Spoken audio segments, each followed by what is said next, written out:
The communal dining halls of Sparta, known as the Syssitia, were devoid of elaborate culinary displays. At the heart of every meal lay the black broth, a concoction infamous for its severe taste. This was not food designed for pleasure, but for function. Its mere presence posed a fundamental challenge to the Spartan soldier: how to ingest such a repellent substance day after day. The components of the black broth, or Melas Zomos, were brutally simple.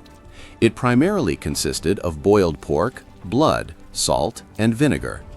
Contemporary accounts describe its dark, viscous appearance and its overpowering, metallic aroma. This was not a nuanced recipe, but a raw, calorically dense slurry engineered for survival. From a purely nutritional standpoint, the broth served its purpose. The pork provided essential protein and fat, crucial for muscular development and sustained energy output. The salt helped with electrolyte balance, vital for men undergoing strenuous physical training. Vinegar was likely added as a preservative and to cut through the richness of the blood. The Syssitia formed the institutional backbone of Spartan sustenance. Soldiers, from a young age, were compelled to eat together in groups of 15. There was no private dining. All meals, including the dreaded broth, were consumed collectively. This system ensured uniform diet and fostered an inescapable sense of shared experience. Consumption of the broth was not voluntary. It was a mandatory element of the Spartan diet, integrated into the daily routine of the Agoge, the brutal training regimen. The absence of culinary alternatives meant the soldier had no recourse but to adapt to its taste, or rather, to overcome their aversion to it. The systematic ingestion of the black broth was a deliberate component of Spartan conditioning. It forged mental resilience and a tolerance for hardship, teaching soldiers to disregard personal comfort in favor of institutional necessity. It was a daily exercise in discipline, preparing the body and mind for the rigors of battle and scarcity. Within the tight-knit Syssitia, social pressure served as a powerful enforcement mechanism. Refusal or overt disgust with the broth would not be tolerated. A Spartan soldier was expected to consume their portion without complaint, reflecting their unwavering commitment to the collective and their mastery over personal desires. Disapproval from peers was a potent deterrent. The psychological conditioning extended beyond mere compliance. Spartan youths were taught from an early age that personal preferences were secondary to military efficacy. The black broth served as a daily, tangible reminder of this principle. Its consumption reinforced a mindset of self-denial, crucial for maintaining discipline and unwavering resolve on the battlefield. Over time, a Spartan's palate was fundamentally recalibrated. With prolonged exposure and no alternatives, the taste perception itself would shift. What was initially repellent could become tolerable, even associated with the necessary sustenance for a warrior's life. The body's need for calories and nutrients would override the initial sensory aversion, a process of forced adaptation. Hunger was a constant companion within the Agoge, intensifying the perceived value of any sustenance, regardless of its palatability. Spartan rations were deliberately meager, ensuring that physical hunger would diminish any lingering revulsion to the broth. The stomach's demands became a more potent motivator than the tongue's complaints, making survival paramount. To understand the Spartans' adaptation to the black broth, one must contrast it with the dietary norms of other Hellenic states. While most Greek city-states valued a varied diet, often including fish, olives, bread, and wine, Sparta deliberately rejected such culinary diversity. Their approach was an outlier, a purposeful departure from the broader Mediterranean diet. Athenians, for instance, celebrated their food, with public markets offering a wide array of produce and specialized dishes. Banquets and symposia were common, integrating food and drink into social and intellectual life. Their diet, while simple by modern standards, prioritized enjoyment and cultural expression alongside basic sustenance. Even within less affluent Greek communities, there was typically more variety. Peasants consumed grains, legumes, and seasonal vegetables, supplemented by cheese and occasionally meat. The Spartan diet, centered around the broth, was remarkably monotonous, an austerity not dictated by poverty, but by deliberate policy and a specific ideological purpose. The black broth thus served as a stark culinary emblem of Spartan uniqueness. It represented a society that engineered its citizens through every facet of existence, including their daily sustenance.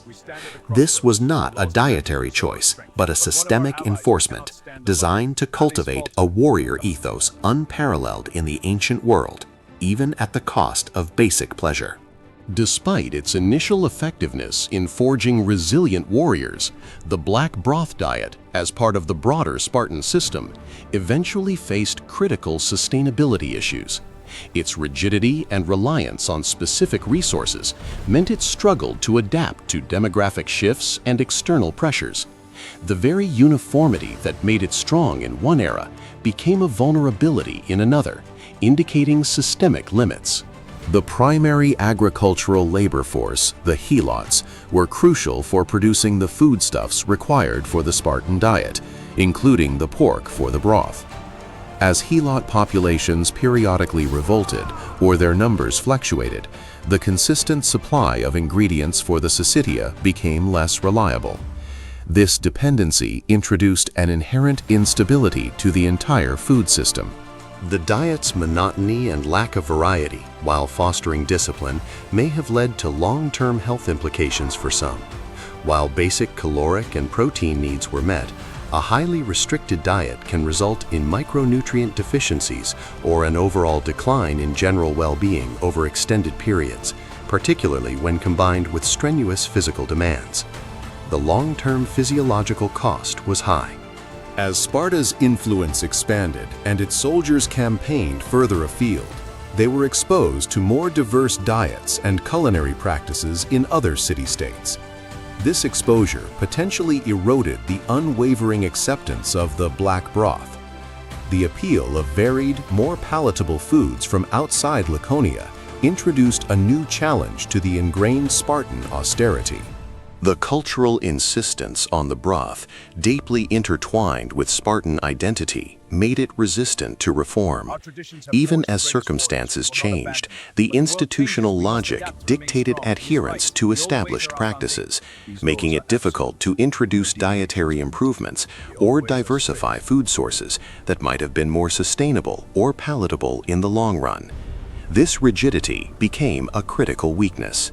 Over time, the communal Syssitia, the heart of the black broth diet, began to weaken. Economic disparities emerged within Spartan society, leading to some citizens struggling to afford their contribution to the common meal. This financial strain resulted in a decline in participation, gradually undermining the compulsory and unifying aspect of the shared dining experience. The decline in the number of full citizens, combined with increasing wealth inequality, further eroded the system. The black broth and the Syssitia were products of a specific egalitarian-leaning warrior society. As that society fractured and transformed, the dietary mechanism designed to sustain it inevitably suffered, becoming less a pillar of strength and more a relic of a past ideal. External military defeats, such as the Battle of Leuctra, had profound consequences for Sparta's resources and manpower. The loss of citizens further strained the Syssitia, as fewer men were available to contribute or participate. These demographic and martial setbacks directly impacted the viability of the communal dining system, making it increasingly difficult to sustain the traditional diet. The changing nature of warfare also lessened the exclusive reliance on the black broth as a conditioning tool. As Hellenic military tactics evolved, incorporating more diverse troop types and strategic maneuvers, the singular focus on raw physical endurance, which the broth epitomized, became less paramount. Adaptability and broader logistical support gained increasing importance.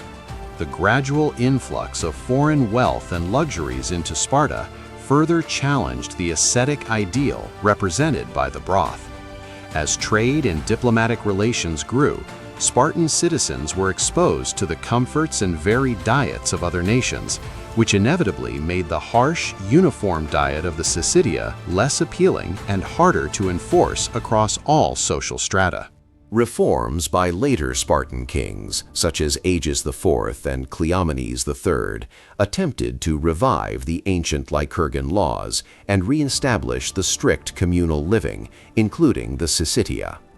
However, these efforts often met with resistance and ultimately failed to fully restore the old ways, illustrating the deep-seated breakdown of the system that once sustained the Black Broth.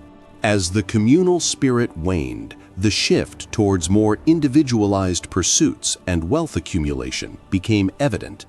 The shared table, once a symbol of unity and equality, began to reflect growing societal divisions.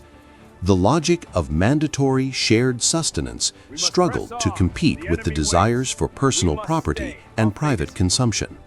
The erosion of trust and shared purpose, essential for the effective functioning of the Syssitia, was a critical factor. When citizens no longer fully embraced the collective ethos, the enforcement of practices like consuming the black broth transitioned from a shared commitment to a resented obligation, undermining its psychological and social benefits. Ultimately, the black broth transformed from a symbol of Spartan strength and resilience into an antiquated curiosity. It became an artifact of a bygone era, its survival dependent on a social and political structure that had irreversibly collapsed. The mechanisms that once ensured its ingestion were no longer effective, rendering it obsolete.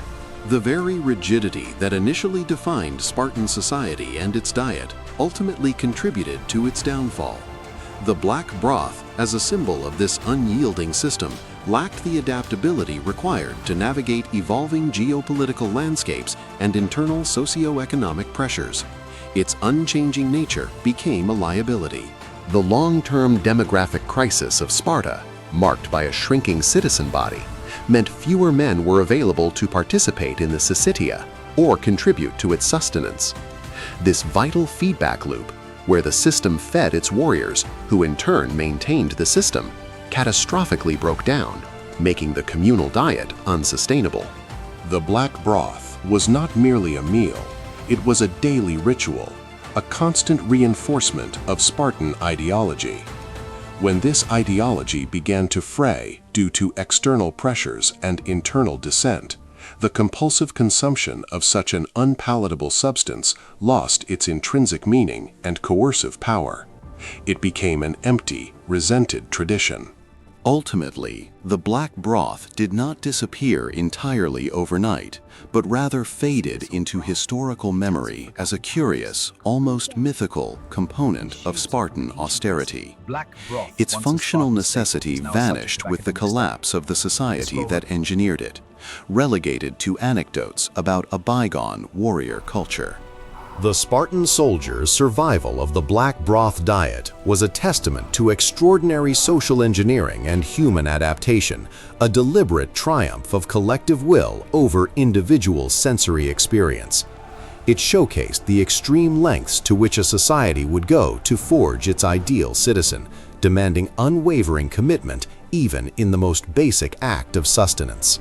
The black broth remains a potent symbol of Sparta's unique social machinery. It prompts a critical reflection. At what cost does a society achieve its peak physical and mental conditioning through such rigorous, almost inhuman control over its citizens' fundamental needs and desires?